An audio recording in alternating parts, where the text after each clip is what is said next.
Hello friends, आज हम 12th class के जो पहला यूनिट है इलेक्ट्रोस्टैटिक उसको शुरू करने जा रहे हैं।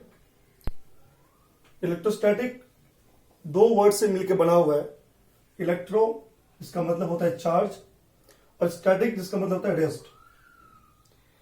जब चार्ज की वो प्रॉपर्टीज जब वो रेस्ट फॉर्म में शो करता है उसकी स्टडी को इलेक्ट्रोस्टैटिक कहा जाता है। मेनली हम इलेक्ट्रोस्टैटिक में 3-4 पॉइंट्स की बात करेंगे, जैसे कि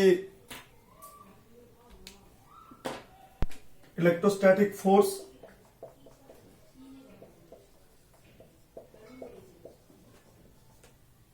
नेक्स्ट होगा इलेक्ट्रिक फील्ड,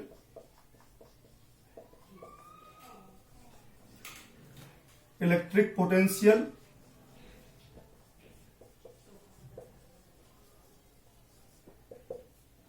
और फाइनली कैपेसिटेंस। यह एक यूनिट है, इलेक्ट्रोस्टैटिक पहला यूनिट है 12th क्लास में। इसके अंदर 2 चैप्टर हैं। फर्स्ट चैप्टर में बेसिकली इन 2 टॉपिक्स को एड्रेस किया गया है, electrostatic force and electrostatic field. और बाकी जो नेक्स्ट चैप्टर है सेकेंड चैप्टर, इसमें इन 2 टॉपिक को एड्रेस किया गया है, इलेक्ट्रिक पोटेंशियल एंड कैपेसिटेंस। इन चारों ही टॉपिक में जो कॉमन चीज है वो ये है कि चार्ज रेस्ट फॉर्म में रहेगा।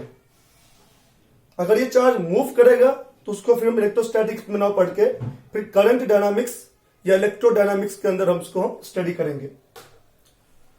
तो इन चारों टॉपिक्स को स्टार्ट करने से पहले आप देख पा रहे हो इन चारों टॉपिक में कॉमन चीज जो वो चार्ज है। जैसे इलेक्ट्रोस्टैटिक फोर्स है, इसका सिंपल मीनिंग है कि चार्जेस के बीच लगने वाला फोर्स। इलेक्ट्रिक फील्ड है, चार्ज का अपना रेंज जिसके अंदर वो फोर्स अप्लाई कर सकता है दूसरे चार्ज पे। इलेक्ट्रिक पोटेंशियल, चार्ज का अपना पोटेंशियल, और कैपेसिटेंस, चार्ज का स्टोरेज। तो इन चारों ही टॉपिक में आपने देखा कि कॉमन जो टर्म है वो चार्ज है। तो सबसे पहले हम चार्ज की स्टडी करेंगे। चार्ज होता क्या है, चार्ज की क्या क्या प्रॉपर्टीज हैं, चार्ज डेवलप कैसे होता है। तो let us start to study about the charges. ठीक है,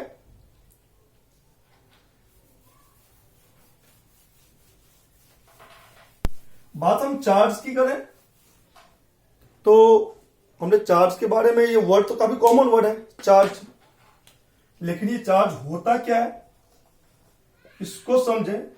अक्सर लोग चार्ज के बारे में पूछा जाता है, लोग कहते हैं चार्ज 2 टाइप के होते हैं, पॉजिटिव चार्ज, नेगेटिव चार्ज। लेकिन मेन थिंग ये है चार्ज होता क्या है।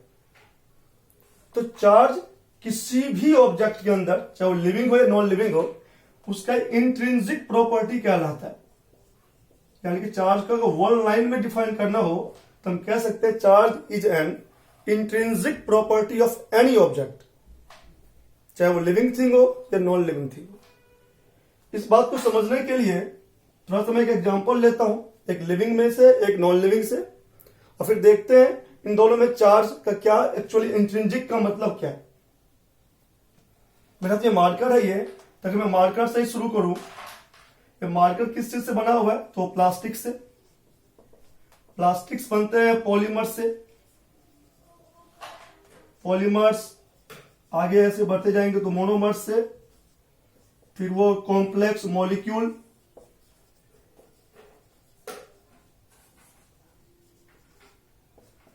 फिर वो एटम्स, और फाइनली हम कह सकते हैं जो इलेक्ट्रॉन, प्रोटॉन, न्यूट्रॉन से ही बना हुआ है। ये मार्कर भी, मार्कर के जो सबसे बेसिक कॉन्स्टिट्यूएंट है वो इलेक्ट्रॉन, प्रोटॉन एंड न्यूट्रॉन है। सिमिलरली अगर कोई मैं लिविंग थिंग का एग्जांपल लूं तो लिविंग थिंग में ह्यूमन बॉडी ले लेते हैं। ह्यूमन बॉडी का सबसे जो लोएस्ट यूनिट है वो सेल, ये हम पढ़ते हैं। तो cell is the lowest part of human body, any living thing. Fundamental unit of life भी कहते हैं सेल को हम। लेकिन मेरा क्वेश्चन है सेल किस चीज से बना है। तो बायोलॉजी में सेल को तो सेल ऑर्गेनेल्स, न्यूक्लियस ऐसे वैसे डिस्कस किया गया है। लेकिन अगर बोला जाए ये सेल ऑर्गेनेल्स या माइटोकॉन्ड्रिया, आरएनए, डीएनए, जितने भी टर्म्स होते हैं, इनका भी कोई ना कोई अपना एक बेसिक पार्ट होगा। ये किससे बने हैं? तो जितने हमारे जो विटामिन वगैरह होते हैं, प्रोटीन्स होते हैं, बेसिकली इन्हीं सब चीजों से सेल बनता है। मैं एक एग्जांपल के लिए प्रोटीन ले लेता हूं। ये प्रोटीन किससे बना है? तो ये सब एक ऑर्गेनिक कंपाउंड्स हैं। ये जितने भी हमारे न्यूट्रिएंट्स हैं, दीज आर ऑर्गेनिक कंपाउंड्स। ये ऑर्गेनिक कंपाउंड से बने। अब जैसे बात कंपाउंड की हो गई, तो ऑब्वियस सी बात है फिर मॉलिक्यूल भी आ जाएगा इसके अंदर, एटम्स भी आएंगे, और फाइनली यहां भी हमें इलेक्ट्रॉन, प्रोटॉन और न्यूट्रॉन लिख रहा हूं। कंक्लूजन क्या है? कंक्लूजन ये है, चाहे लिविंग थिंग हो या नॉन लिविंग थिंग हो, हम सभी का ये जो इलेक्ट्रॉन, प्रोटॉन, न्यूट्रॉन है, यही मेन कंस्टिट्यूएंट है। हालांकि इसके नीचे भी कुछ हो सकता है, वो एक फर्दर अभी डिस्कवरी का मैटर है। तो हम अभी फिलहाल इलेक्ट्रॉन, प्रोटॉन, न्यूट्रॉन जो तीनों में कॉमन आया, इस पे बात करेंगे। ये इलेक्ट्रॉन, प्रोटॉन, न्यूट्रॉन जो है, इनके पास चार्ज भी होता है और मास भी होता है। ये आपने देखा होगा, इलेक्ट्रॉन के पास चार्ज, मास दोनों है, प्रोटॉन के पास भी है, और न्यूट्रॉन के पास सिर्फ मास बताया जाता है, चार्ज नहीं बताया जाता।